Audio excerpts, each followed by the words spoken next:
Epístola aos Hebreus, capítulo 9, a partir do verso 23. Nós vamos ver aqui a supremacia do sacerdócio de Cristo. Jesus Cristo como sendo o grande sumo sacerdote, né? Nós já estamos estudando bastante acerca desse tema, né, do sacerdócio de Cristo, e que o Senhor nos abençoe, nós conhecemos cada vez mais acerca do sacerdócio de Cristo. Então vamos fazer a leitura aí a partir do verso 23. Hebreus 9, a partir do verso 23, diz assim, ó: Era necessário, portanto, que as figuras das coisas que se acham nos céus se purificassem com tais sacrifício, mas as próprias coisas celestiais com sacrifícios a eles superiores. Porque Cristo não entrou em santuário feito por mãos, figura do verdadeiro, porém no mesmo céu para comparecer agora por nós diante de Deus. Nem ainda para se oferecer a si mesmo muitas vezes, como sumo sacerdote, cada ano entra no Santo dos Santos com sangue alheiro. Ora, neste caso seria necessário que ele tivesse sofrido muitas vezes desde a fundação do mundo. Agora, porém, ao se cumprirem os tempos, se manifestou uma vez por todas para aniquilar pelo sacrifício de si mesmo o pecado. E assim como aos homens está ordenado morrer uma só vez, vindo depois disso o juízo, assim também Cristo, tendo se oferecido uma vez para sempre para tirar pecados de muitos, aparecerá uma segunda vez sem pecado aos que aguardam para a salvação. Vamos orar. Senhor Pai Santo, mais uma vez nós viemos a Ti em busca de iluminação, ó Deus. Nós te suplicamos nessa noite que o Senhor nos ilumine, ó Deus, pelo poder do Espírito Santo, de maneira que nós possamos compreender, Senhor, a Sua palavra, de maneira que essa palavra possa entrar nos nossos corações e de maneira que nós possamos ter muitos frutos, Senhor. Que essa palavra ela possa cair em terra boa, Senhor, que o Senhor venha preparar o nosso coração, que o Espírito Santo essa noite seja o trabalhador, Senhor, o lavrador que cultiva, que prepara o nosso coração para receber essa semente, que ela possa cair, penetrar e dar grandes frutos, Senhor. Eu te peço em nome do nosso Senhor Jesus Cristo, que o Senhor me encha do Espírito Santo, de maneira que eu possa pronunciar a Sua palavra, de maneira que eu possa apenas abrir a minha boca e o Senhor possa falar, porque é assim que eu sei que funciona, Senhor, com o Seu povo. É assim que a Bíblia nos dá testemunho, de maneira que o Senhor sempre encheu os Seus apóstolos para que eles com intrepidez pudessem anunciar a Sua palavra, porque não dependia deles, porque nós não temos mérito algum, Senhor, para vir aqui diante do Seu povo anunciar a Sua palavra. É confiando no Senhor, na Sua misericórdia, na Sua graça que eu venho, Senhor, ciente, crendo que o Senhor falará por mim mais uma vez essa noite ao Seu povo. Em nome do nosso Senhor Jesus é o que eu te peço. Amém. Nós já começamos há algum tempo a começar a fazer uma série de estudos na Epístola aos Hebreus, e hoje nós estamos dando continuidade, né, a essa série de estudos na Epístola de Hebreus, que é uma grande epístola, né? O autor ele trata nessa epístola, o propósito central dessa epístola é tratar da grandeza de Jesus Cristo. Né? Nessa epístola nós vimos a grandeza de Jesus Cristo, a grandeza do nosso Senhor Jesus Cristo, porque Ele é grande. O autor aos Hebreus ele focou em mostrar essa grandeza, ele focou em mostrar a grandeza de Cristo, principalmente sobre os vultos, sobre a religião judaica, porque nós vemos, né, que o objetivo dele é mostrar justamente a grandeza de Cristo e a grandeza do cristianismo para que aqueles hebreus que estavam sendo tentados a voltar ao judaísmo não voltassem. Nós vemos que havia uma comunidade de hebreus, crentes que haviam se convertido, mas estavam sofrendo grande perseguição pela parte dos seus patrícios, né? E por isso estavam sendo tentados a deixar a fé e a voltar ao judaísmo. E o escritor de Hebreus ele faz questão em dizer que quem deixasse a Cristo, que era a consumação de todo o judaísmo, e voltasse para a lei, para debaixo da lei, estava voltando para as sombras, estava voltando para a própria condenação, porque Cristo ele é a realidade, enquanto que todos aqueles vultos, enquanto que todo o judaísmo era apenas sombras. Deixar Cristo e voltar ao judaísmo é voltar às sombras. E para que aquela comunidade de hebreus não deixassem Cristo e voltasse à religião judaica, à religião hebraica, ele foca em mostrar a grandeza de Cristo. Nós vemos que a grandeza de Cristo sobre os anjos, né, que foram os mediadores para que Moisés recebesse a lei.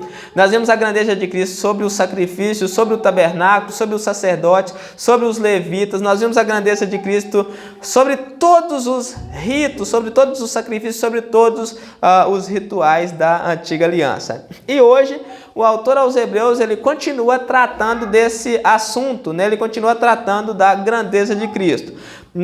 No domingo passado nós vimos aí acerca da grandeza do sangue, né? Da importância do sangue de Cristo. O sangue de Cristo ele é importantíssimo porque ele nos purifica, porque ele nos leva a Deus, porque através dele nós temos a remissão de pecado, porque através dele nós temos a purificação dos pecados, porque através dele nós temos a remissão, porque através dele nós temos a vida eterna. Então nós vimos a importância do sangue de Cristo.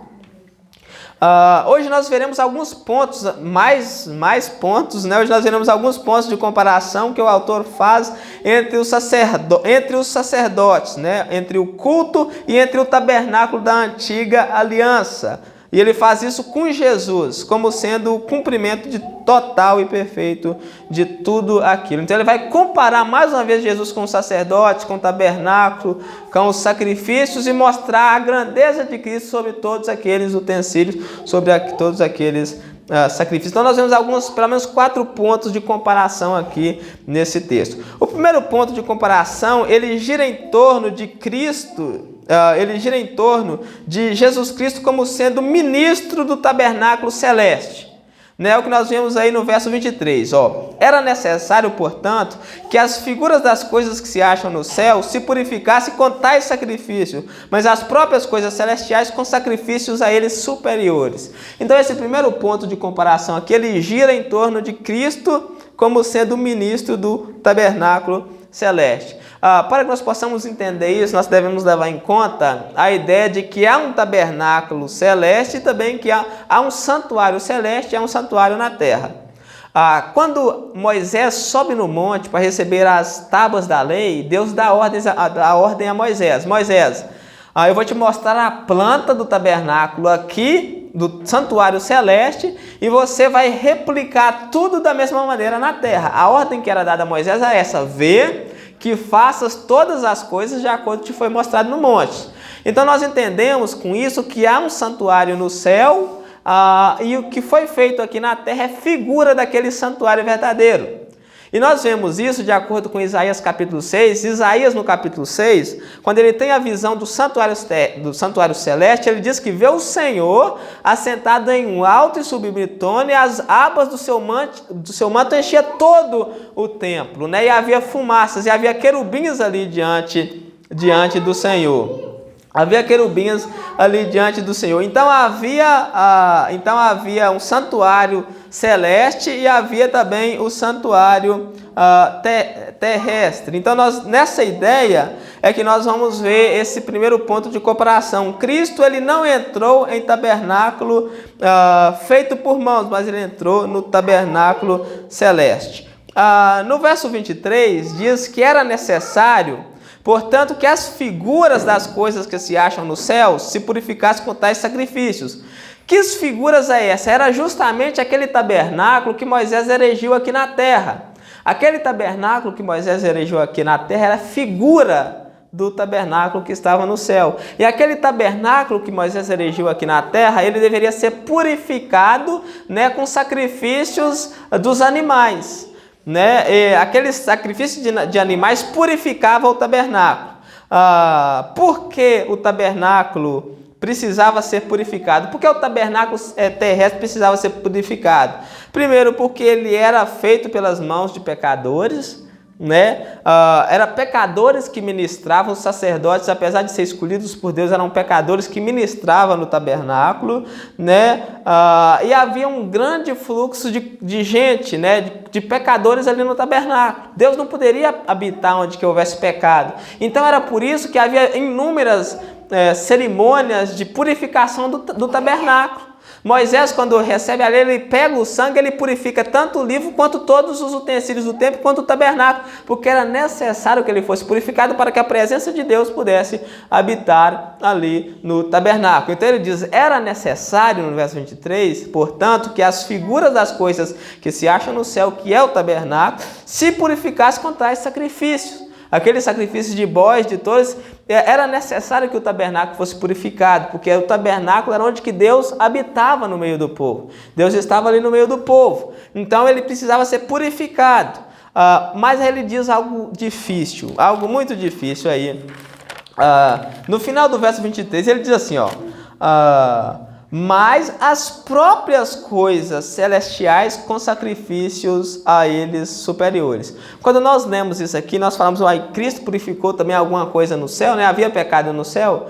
Então, a maneira que o autor fala aqui é um texto muito difícil de compreender. A maior parte dos estudiosos, ele entende, né, que pela forma do autor falar, esse purificar das coisas celestiais se refere à purificação dos nossos pecados que foram feitos pelo Senhor Jesus Cristo. Jesus Cristo, ele nos purifica, né? Pelo seu sacrifício, ele nos purifica, ele abre caminho para nós, para que nós pudéssemos entrar no santuário celeste. É através do sacrifício de Cristo que nós podemos entrar no santuário celeste. Já que nós somos cidadãos do céu, era necessário que houvesse um sacrifício maior para nos purificar, para que nós pudéssemos ser cidadãos do céu. Entendeu? Então, Cristo, pelo seu sacrifício, né? Cristo, pelo sacrifício de si mesmo, ele abre caminho para o santuário celeste, né? Nós vemos que quando Jesus morre, o véu do santuário se rasga de maneira que nós podemos ter acesso à presença de Deus. Então, esse purificar das coisas celestes se refere ao fato de Cristo nos purificar para que nós pudéssemos entrar no santuário celeste com Deus, para que nós pudéssemos entrar com Deus no céu.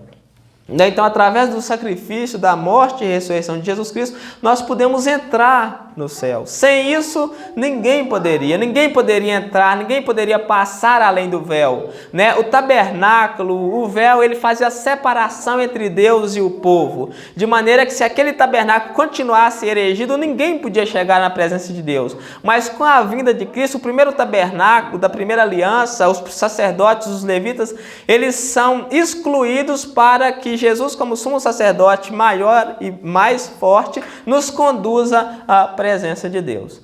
O objetivo do autor aos Hebreus aqui nesses textos é mostrar que aquele primeiro tabernáculo, aquela primeira aliança, ela foi removida para que desse lugar a uma nova aliança superior. Por quê? Enquanto aquela primeira aliança estivesse em total vigor, nós não poderíamos ter acesso a Deus, porque os sacerdotes, o culto, o tabernáculo e o véu faziam separação entre o povo e Deus. Quando nós estudamos o tabernáculo, quando nós lemos a história, nós vemos que o povo não poderia entrar no Santo dos Santos. Nós vemos que o povo não poderia ir na presença de Deus. Isso é porque aquilo fazia separação. Mas uma vez que aquilo foi removido, uma vez que aquilo foi tirado e Cristo tomou o lugar como ministro do maior e mais supremo tabernáculo no céu, nós podemos ter acesso à presença de Deus. Então, o ponto de comparação aqui é que o sacrifício de Cristo, por ser superior, nos conduz para dentro do Santo dos Santos, enquanto que os sacrifícios da antiga aliança não podiam fazer isso, né? Cristo, como sendo ministro do céu. Gente, isso é interessante porque os sacerdotes no tabernáculo celeste, eles eram encarregados de fazer a mediação entre o homem e Deus. Você só podia se achegar a Deus pela mediação desse sacerdócio. Mas esses sacerdócios, eles eram falhos, os sacrifícios deles eram falhos e os sacrifícios deles eram imperfeitos, eram incapazes de tirar pecado. Então a mediação deles era algo falho. Quando veio Jesus como sendo o sumo sacerdote, com um sacrifício perfeito, e Jesus vem e ele não entra no tabernáculo na terra, ele entra no céu, do lado de Deus, e vive para interceder por nós. Então é muito maior do que homens. né? Cristo, como Deus, fazendo o trabalho de um sumo sacerdote por nós, intercedendo por nós, é muito maior do que sacerdotes terrenos, sacerdotes da terra. É por isso que o autor foca em mostrar a grandeza de Cristo nesse sentido, para que o povo não deixasse Cristo e voltasse para aquilo que era totalmente pequeno, aquilo que não tinha valor algum. Então esse é o primeiro ponto. Cristo, ele é ministro no tabernáculo celeste. Jesus, ele ministra a nosso favor no tabernáculo celeste. Ministrar interceder por nós. Todos nós temos fraquezas. Todos nós somos tentados a pecar. E quando você é tentado a pecar, o que você faz? Tenta resolver com a sua própria força, né? Ou se entrega ao pecado, né? Nós, quando somos tentados a pecar, a Bíblia nos ensina que nós devemos orar, suplicar a Cristo, ir ao trono de misericórdia, a fim de encontrar graça. E só assim é que nós podemos encontrar socorro. Então, essa mediação de Cristo, esse ministério de Cristo é de suma importância, porque ele nos dá a capacitação para que nós possamos vencer as tentações, para que nós possamos vencer o pecado. Segundo ponto de comparação é que Cristo, ele é sumo sacerdote superior porque ele ministra no santuário superior, né? Nós vemos aí no verso 24, porque Cristo não entrou em santuário feito por mãos, figura do verdadeiro, porém no mesmo céu, para comparecer agora por nós diante de Deus. Jesus, Cristo, ele não entrou no santuário feito por mãos. O santuário que Moisés fez com os levitas aqui na terra era feito por mão, figura do verdadeiro. Jesus, gente, nunca entrou no santuário feito por mão. Quando Jesus estava na terra, né, ele ia no templo, mas ele nunca entrou naquele santuário porque ele não podia. Por que Jesus não podia entrar no santuário terreno? Porque quem podia entrar no santuário terreno era só os sacerdotes da linhagem de Levi, da tribo de Levi, da linhagem de Arão. Jesus era da tribo de Judá. Jesus não poderia entrar no tabernáculo, porque ele era de outra tribo, né? Aí o autor diz, Jesus, ele não entrou no tabernáculo, no santuário terrestre, feito por mãos, a figura do verdadeiro. Porém, ele não entrou no pequeno, mas ele entra no céu, no mesmo céu, no grande céu, na casa de Deus. Para que Jesus entra no céu, no santuário celeste? Para comparecer agora por nós diante de Deus. Isso é maravilhoso. Ele está no céu não para fazer a sua própria vontade. Ele está no céu para comparecer diante de Deus por nós. Gente, o maior segredo para você não cair em tentação é esse que o autor nos dá aqui. Me fala, pensa, medita, reflete. O que você está fazendo para não cair na tentação? O que você está fazendo para não pecar? Pensa, quando você é tentado a pecar, o que você faz? Quando você é tentado a odiar, o que você faz? Quando você é tentado à sensualidade, o que você faz? Quando você é tentado à fornicação, o que você faz? A Bíblia fala que Jesus está diante de Deus por nós. Isso significa que no momento de tentação você deve orar e é nesse momento que ele vai ser por você. É nesse momento que ele vai ser por você. O maior segredo para não cair em tentação é ir ao Senhor no momento de dificuldade. Você está sendo tentado a pecar, você vai ao Senhor, aproxime do trono da graça, ore, suplique a Deus, suplique a Jesus e Ele vai ter misericórdia de você. É assim que nós fazemos. Esse é o segredo para vencer as tentações. Jesus fala esse segredo lá no jardim. Quando Jesus estava prestes a morrer lá orando, Ele fala, oreis para que não entreis em tentação. Porque o espírito está preparado, mas a carne é fraca. Ele está dizendo a mesma coisa que o autor aos Hebreus está dizendo aqui. Quando você for tentado, você corra para o trono da graça, para receber misericórdia e alcançar a graça. Quando nós somos tentados, só há uma maneira de nós não cairmos em tentação, é correr para o trono, orar. Ore, Senhor, eu estou sendo tentado a odiar, eu estou sendo tentado a brigar, eu estou sendo tentado a dizer um palavrão, eu estou sendo tentado, eu não estou mais aguentando de tanta raiva, tira isso de mim. Eu não consigo perdoar, eu estou sendo tentado a odiar e a guardar a grande mágoa daquela pessoa, tira isso de mim. Eu estou sendo tentado a ser promíscuo, a ser mentiroso, eu estou sendo tentado a mentir, a odiar, a defraudar, eu estou sendo tentado a amar o dinheiro, não deixe que eu ame o dinheiro. Esse é o segredo para a tentação, esse é o segredo para o pecado. Ore para que não entreis em tentação. Chegue ao trono. Como que você espera chegar ao trono? Você acha que tem um caminho, né? Que nem aquele do País das Maravilhas, né? Uma ponte bonita, um caminho de chocolate para que você chegue ao trono do Senhor? Não, não é assim. Não é assim que a Bíblia nos ensina a chegar diante de Deus. A Bíblia nos ensina a chegar diante de Deus em oração. É através da oração que nós chegamos diante de Deus. É só através da oração que nós conseguimos vencer as tentações. Experimenta, quando você for tentado a pecar, ore a Deus naquele momento, rogue a Deus para ver se Ele não te dá força para que você vença. Mas quando você é tentado a pecar, você não faz nada. Você fica tentando resistir pela sua própria força. Então não tem como. Você nunca vai conseguir vencer o pecado pela sua própria força. Nós nunca vamos conseguir vencer o pecado pela nossa própria força, porque se nós conseguimos vencer o pecado pela nossa própria força, não precisava Cristo ter morrido para fazer com que nós vencêssemos o pecado. Então esse é o segredo. Vá ao Senhor.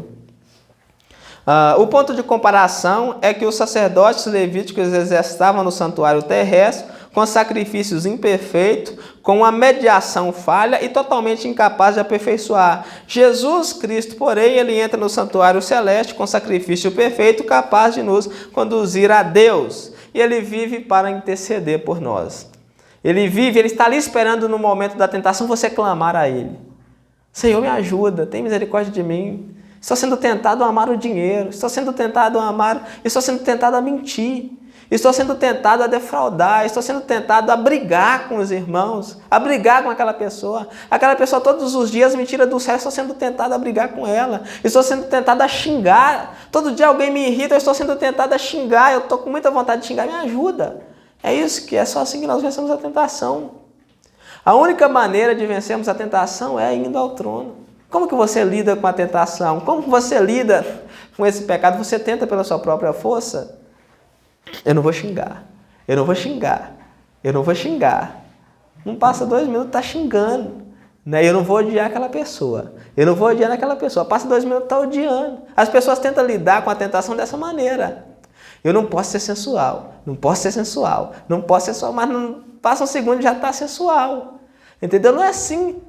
Senhor, meu coração quer de qualquer maneira que eu brigue com aquela pessoa. Mas eu sei que essa não é a sua vontade. Me concede graça para que eu não venha odiar ela. Eu estou sendo tentado a odiar aquela pessoa. Aquela pessoa me tira do céu. Aquela pessoa é tão difícil. Me ajude a não odiá-la. Me ajude a perdoá-la.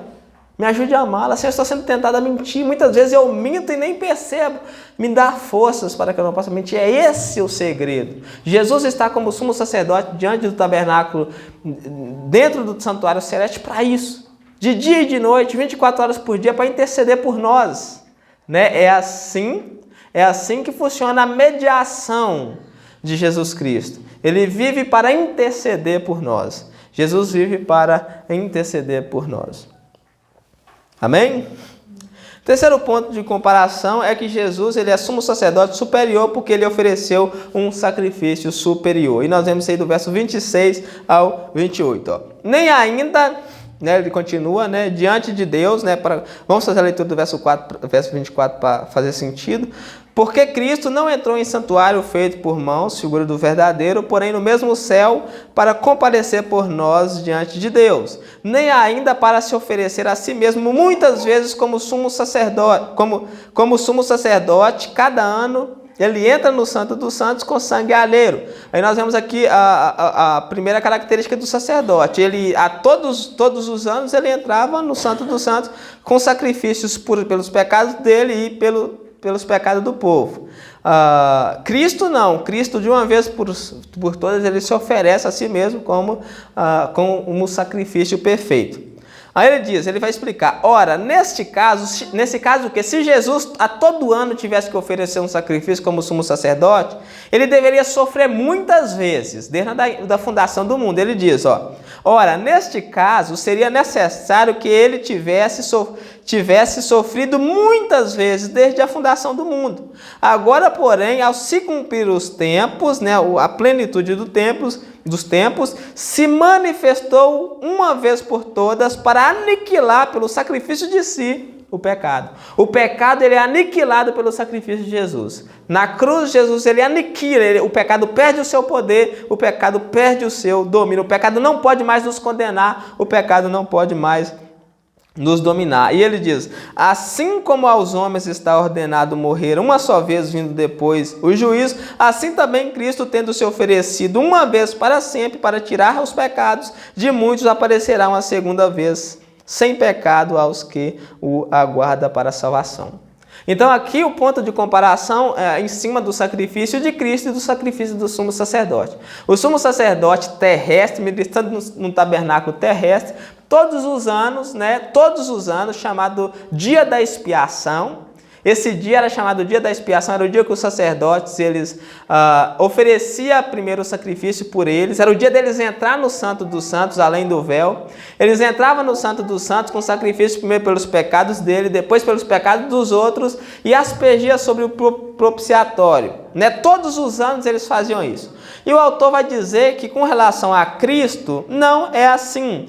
Jesus, uma única vez, ele ofereceu um único sacrifício perfeito, pelos nossos pecados, para aniquilar o pecado, de maneira que o pecado ele não mais nos condene, porque Jesus pagou o preço, nem mais nos domina, porque Jesus o venceu. O sacrifício de Jesus não precisa ser repetido ano após ano, porque ele foi repetido uma única vez por todas, e ele não tem necessidade. O autor diz que se o sacrifício de Jesus fosse imperfeito como o sacrifício dos sacerdotes, que os sacerdotes ofereciam, Jesus precisava morrer muitas vezes. Jesus precisava sofrer muitas vezes. Se o sacrifício de Jesus fosse semelhante ao sacrifício do sacerdote, Jesus precisava sofrer muitas vezes. Já pensou Jesus todos os dias, todas as vezes sofrendo, Jesus morrendo todo o dia por nós? Então, por que... porque o sacrifício de Jesus é perfeito, Jesus sofreu uma única vez, Chegou à plenitude dos tempos, o autor chama de plenitude dos tempos, a época que Jesus tinha que vir na terra, 2000 anos atrás, Jesus veio na terra, ele morreu na cruz do Calvário, ele ressuscitou ao terceiro dia e ele aniquilou o pecado. O pecado, ele tinha o poder de nos condenar, o pecado ele nos mandava para o inferno. A Bíblia diz que o salário do pecado é a morte, o pecado tinha o poder de exigir a morte e o pecado tinha o poder também de nos escravizar. Com a morte e ressurreição de Jesus, o pecado, como o autor disse, foi aniquilado. Ele perdeu primeiro o poder de nos mandar para o inferno, porque toda aquela pessoa que crê em Cristo, ela nunca verá o inferno, ela nunca verá a morte. E o pecado também perdeu o poder de nos dominar. Romanos capítulo 6, e o pecado não terá domínio sobre vós. O pecado não pode mais nos dominar. Hoje o pecado não pode mais nos dominar. Então o sacrifício de Cristo ele é perfeito por causa disso. Aí o autor diz, verso 27, assim como aos homens está ordenado morrer uma só vez, vindo depois do juízo, e isso realmente é um fato. Deus, quando ele criou os homens lá no jardim que o homem pecou, o homem só é dado morrer uma só vez. Não tem uma reencarnação, não tem uma encarnação, não tem um vai e volta, não. O homem é ordenado morrer uma só vez. Porque o homem é ordenado morrer uma só vez, Jesus também morreu uma única vez, Jesus morreu uma única vez, de uma vez por toda, e ofereceu um sacrifício de si. O sacrifício de Jesus foi o sacrifício de si mesmo.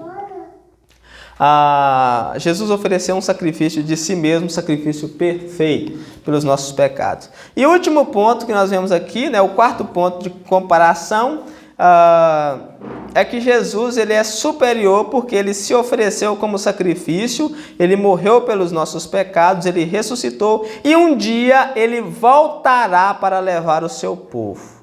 Verso 28, diz assim, assim também Cristo, tendo se oferecido de uma vez para sempre, para tirar os pecados de muitos, ele aparecerá uma segunda vez, sem pecado, aos que o aguardam os aguardam para a salvação. Então Jesus ele apareceu a primeira vez, e ele veio, ele venceu o pecado, e a segunda vez ele vai vir não para lutar contra o pecado, porque ele já lutou e já venceu o pecado na primeira vez. Nessa segunda vez ele vai vir para levar todos aqueles que o aguardam para a salvação. Aqui o exemplo aqui era os sacerdotes, os sumos sacerdotes daquela época. Eles entravam no santuário com o sangue dos animais para oferecer por eles e para o povo, e todo o povo ficava para o lado de fora do santuário orando, esperando o sacerdote voltar. Aí o sacerdote ele saía do santuário e voltava e o povo o recebia. Da mesma maneira Jesus. Jesus ele entrou no santuário celeste, ele está lá no céu e um dia ele vai sair, ele vai voltar para buscar o seu povo. O ponto de comparação é que assim como os sacerdotes eles entravam no santuário para fazer a mediação pelo povo e o povo ficava do lado de fora esperando, do lado de fora do santuário, assim também hoje Jesus está no céu e nós estamos aqui e aguardamos a sua volta. A maior certeza, a principal certeza que nós temos é que Jesus vai voltar, né? Ele vai voltar para buscar aqueles que aguardam a sua salvação. Aguardar a sua salvação aqui vai muito mais além do que só esperar, né? Nós vimos que só esperar a salvação de Jesus, muitos esperam. Aguardar a salvação de Jesus vai muito mais além do que só esperar. Aguardar a volta de Jesus significa aguardar preparado, aguardar vigilante, aguardar como dono da casa aguarda o ladrão. Né? Jesus fala assim, se o dono da casa soubesse a que momento viria o ladrão, ele ficava preparado. Como você não sabe que hora que o ladrão vem, você precisa ficar preparado. Como nós não sabemos que hora que Jesus vem, nós precisamos ficar preparados. Né? Nós precisamos ficar em santificação. Nós precisamos ficar vivendo de forma digna. Nós precisamos não negociar com o pecado. O pecado não tem mais domínio sobre você. Aí o crente que vive no pecado é porque ele não é crente, né? A pessoa que se diz ser crente, cristão e vive no pecado, ele não é crente, porque o pecado não domina. E se o pecado não domina, por que a pessoa é dominada? Né? Mas tem aquele pecado que eu não consigo vencer. Quem disse que você não consegue vencer? Porque Cristo já venceu. Cristo já tirou o poder e o domínio dele sobre você. Então por que você não consegue vencer? Me parece mais que você não quer vencer, né? Tem muitas pessoas, tem um pecado que eu não consigo vencer. Mas lá no fundo é ela que não quer vencê-lo. Lá no fundo é ela que não quer vencer aquele pecado. Eu estava ouvindo a pregação do pastor esses dias. Ele estava dando a pregação a respeito da pornografia. Ele falou que tinham jovens, né, que falavam com o pastor, estou orando há mais de um ano para mim não cair com pornografia, mas todo dia que eu chego no quarto, que eu ligo o computador, eu não tem jeito, eu caio com pornografia lá. Aí eu passo, você está orando há um ano para não cair com pornografia, todo dia você cai, tem alguma coisa de errada, né? Aí ele falou, tem casos que não basta apenas orar, tem casos que você vai ter que arrancar o olho, né? Vai ter que arrancar alguma coisa. Nesse caso não era arrancar o olho, mas nesse caso ele deveria arrancar o computador de dentro do quarto. Se você está entrando todo dia ali, está caindo com pornografia por causa que tem algo que te faz pecar, e você deve arrancar. Jesus fala isso claramente. Se há algo que te faz pecar, arranque-o. Né? Se um de seus membros te faz pecar, arranca, porque é melhor você entrar no céu sem um dos membros, sem uma perna, sem um braço, sem uma mão, sem um olho, do que você ser com todos os membros jogados no fogo do inferno. Então, muitas vezes as pessoas falam, eu não consigo vencer a pornografia, mas não quer tirar o computador, não quer tirar o celular, não quer tirar a televisão, não quer tirar o DVD, não quer tirar a revista, não quer tirar o que causa o pecado. Não consegue porque Jesus já venceu o pecado, nós já vencemos o pecado. Jesus nos concedeu a graça de vencermos o pecado, então por que você não vence? Tudo indica que você não quer vencer. Então, vou finalizar com isso, né? Nós podemos tudo em Cristo Jesus, né? A Bíblia fala, tudo posso naquele que me fortalece. O contexto é o contexto de necessidade extrema que Paulo passava, e Paulo falou, mesmo passando toda essa necessidade, eu posso tudo porque ele me fortalece. Então nós podemos qualquer coisa em Cristo, ainda mais vencer o pecado, que é o que Ele nos promete que nós podemos vencer. Então se você quer vencer o pecado, se você quer viver uma vida santa, você tem lá no céu Cristo como sumo sacerdote, sentado à direita de Deus, que vive para interceder por nós. Então vai a Ele, no momento de tentação, vai a Ele, no momento que você é tentado a pecar, vai a Ele, que Ele pode nos conceder a graça. Amém? Vamos orar? Senhor Pai Santo, mais uma vez nós viemos diante de Ti te agradecer por essa oportunidade que o Senhor nos deu. Muito obrigado, Senhor, por nos dar a sabedoria de podermos ouvirmos a Sua palavra. Muito obrigado, Senhor, por me usar essa noite para que eu pudesse falar com o Seu povo. Muito obrigado por trazer o Seu povo, Senhor, para ouvir a Sua palavra. Muito obrigado por trazer o Seu povo para entender, Senhor. E que eu te peço, ó Deus, eu te suplico que essa palavra possa cair num terreno fértil, Senhor, e dar frutos. Que essa palavra não entre num ouvido e saia no outro, mas que essa palavra possa produzir fé. Que essa palavra possa produzir frutos, Senhor, que os irmãos possam ser edificados e saber, Senhor, que o Seu Filho, nosso Senhor Jesus Cristo, está sentado do seu lado, à destra do Pai, intercede por nós, que nós possamos recorrer a Ele no momento de fraqueza. Eu te peço e te agradeço em nome do nosso Senhor Jesus Cristo. Amém. Que a graça